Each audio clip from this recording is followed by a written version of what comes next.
Today's video is sponsored by earplugs. If you play soprano whistles, I highly recommend using some ear protection. Right now, I don't have my good earplugs. I couldn't find my pair. I've got a pair of foam earplugs. I don't like those as much. They muffle the sound. I use Max Flight Guard, M-A-C-K, Max Flight Guard earplugs. They're for airplane flights, but I can push them in and out, and they give me a clearer sound, but they cut the piercingness of the second octave on soprano whistles and some of my louder alto whistles. So I typically have a pair laying around the house or in the car or something, because sometimes I do like to play soprano whistles. But if you find the sound high-pitched or painful at all, I highly recommend picking up a pair of and they also make musicians earplugs, and they will change your relationship with your whistles. I've been able to enjoy whistles that otherwise I probably spent 5 or 7 years looking for a soft playing, a high D whistle that was soft enough that my ears could stand it. And I really never found it. I found ones that were better than others, but with the earplugs in, I can play whatever I want, and I can focus on other characteristics of the whistle. So putting in a plug for earplugs. So so anyway, so today I am going to be doing a comparison of a whistle that I have been interested in playing for a long time. I actually had jury duty last week, and while I was outside the courthouse, I, as I sometimes do, got on eBay and just searched whistles to see if there was anything interesting. And I saw a listing for, it was like Celtic whistle or something like that. And I saw that there was an Oz logo on the pouch, and sure enough, it was an Oz whistle, and it's an E flat. It's not a D. But I don't have as many E flat whistles, so it has a chance to compete for the top spot. So it's in Blackwood with bronze fittings. There's some really nice detail. Probably can't tell. Look them up online if you want, but there's a kind of a ring of like Z's, like stylized, almost Greek-looking Z's, and then you got this Oz thing. I've always thought they were really cool looking, but Oz whistles are no longer made. The maker retired a few years back, and they can be pretty expensive. So I think someone said he sold them for $600 a piece, and I did not pay $600 for this whistle. I'm super excited. Very reasonable purchase. Otherwise, I wouldn't have gone for it, because I'm curious, but I'm not that curious. So I believe they've got a Delrin Fipple plug, but anyway, so I've got this one. I've got 2 other E-flat whistles. I've also got my McManus ebonite whistle, which you can see they're similar in design, and they actually play very similarly. So I think McManus is a good, since you can't get Oz whistles anymore, it's not as pretty as the Oz whistle, but very comparable sound. At least it's in a lower key. So, and then I've also got a Burke just so you can hear the difference. So here's my Oz Blackwood.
So very strong, strong whistle.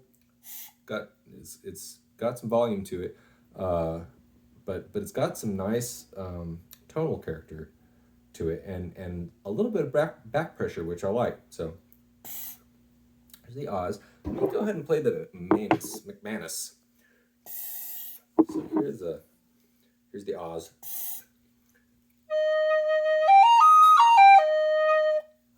Here's the McManus. Again, this is in D, so a little bit lower.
So a little bit.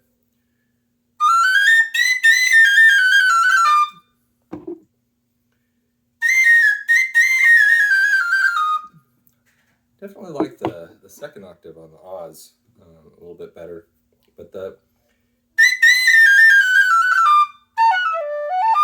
McManus is a little bit louder. So I'm gonna play the Oz again real quick, and then I'll do some of the other E flats that I do.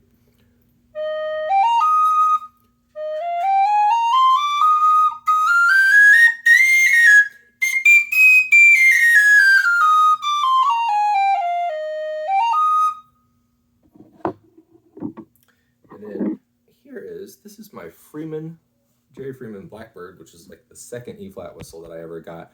The first being a Generation E flat that came in my set, which is what kind of made me think, hey, E flat whistles, maybe not too bad.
So there's the Freeman tweaked Blackbird E flat, and I really like this one. If you're looking for traditional tin whistle sound, very open, very easy, easy to blow. Not as thick of a sound, but again, it's the traditional thin-walled brass.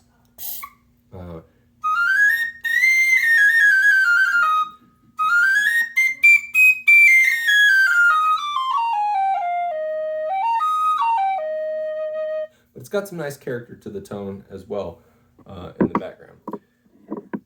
Then I have my Dante E flat, and unfortunately, I'm not sure that you can get Dantes anymore. I haven't seen them. They were listed on eBay until the Vladimir Putin started a war with Ukraine, and then they disappeared. So I am really hoping that someday I see the Dante whistles back on eBay, because I loved the maker. I thought he was really cool. He had lots of neat ideas. He did his collapsible low D, collapsible high D. Very nice work, and like nice character to his tone. I like how he tuned his whistles, everything. And he just vanished. So I'm glad I have as many of his instruments as I do. But here's his E flat.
Don't have that one written down yet.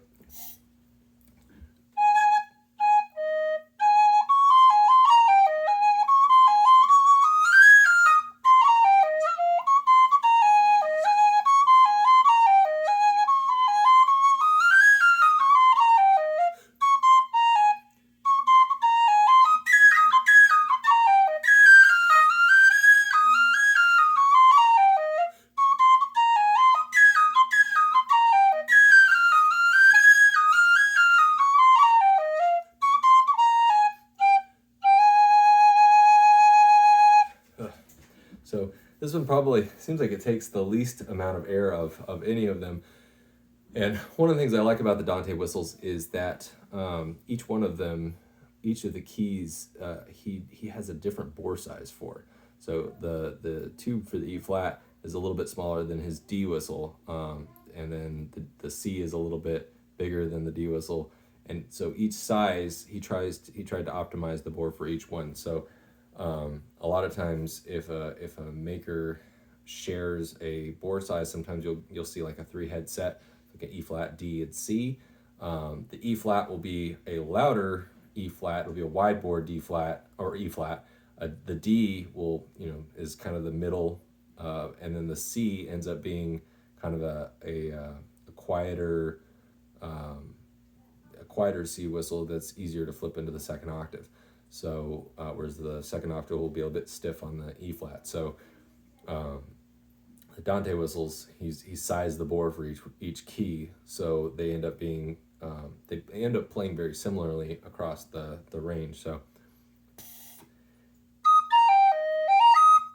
the E flat is a very lightly playing E flat. It's actually very similar to the Freeman E flat, which again, if you're wanting a good E flat, I think they're probably some on eBay right now, but I want to say they're about $45-50.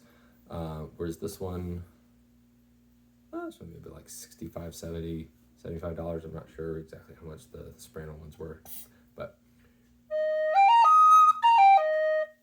this is the Freeman. A little bit softer sound.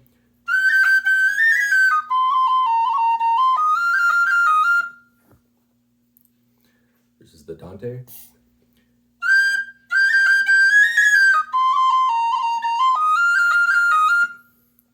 Versus the Oz.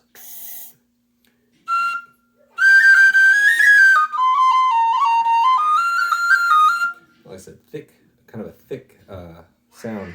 I do like it a lot.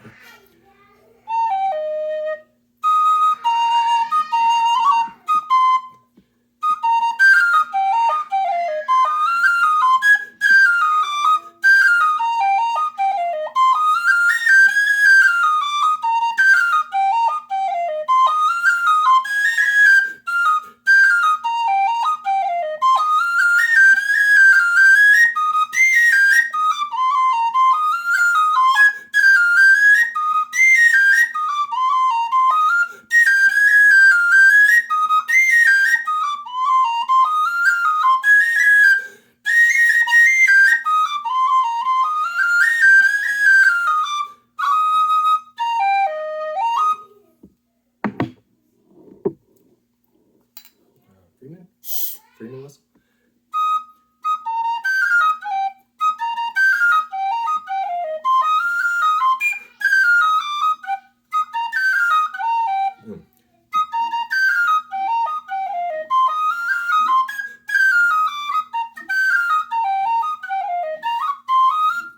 Suddenly I can't play.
Very light, like just a light whistle all around.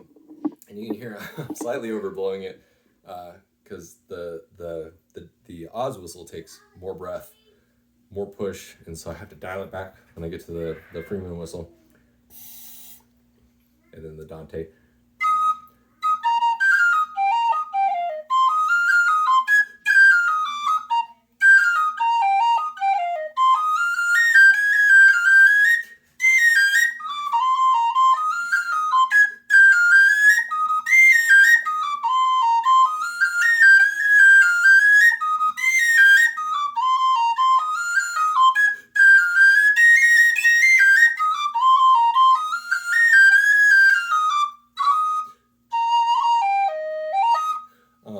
So also nice. I mean, E flat whistle of any of the whistles out there, I feel like they should play lightly and sweetly like birds.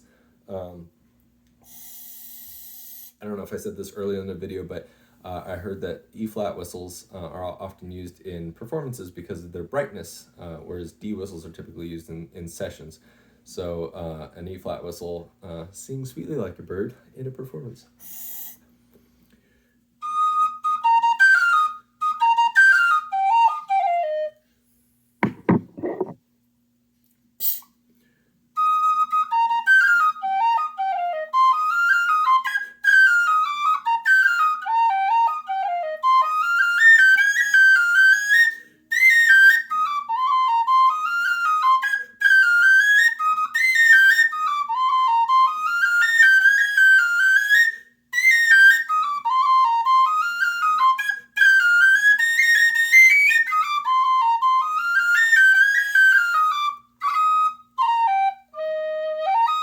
There we go. Much better.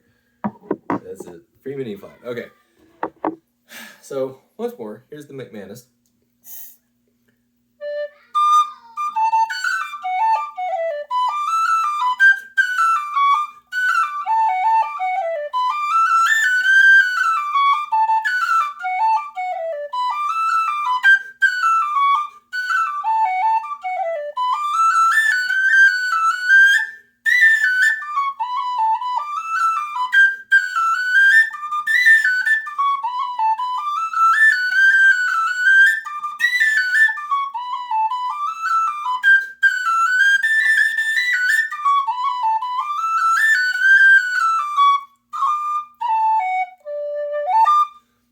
So again, big beefy sound, similar to the Oz whistle, just again different keys. So and then here's my brass Burke session bore.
So there you go. Sorry, I was a little bit rambling.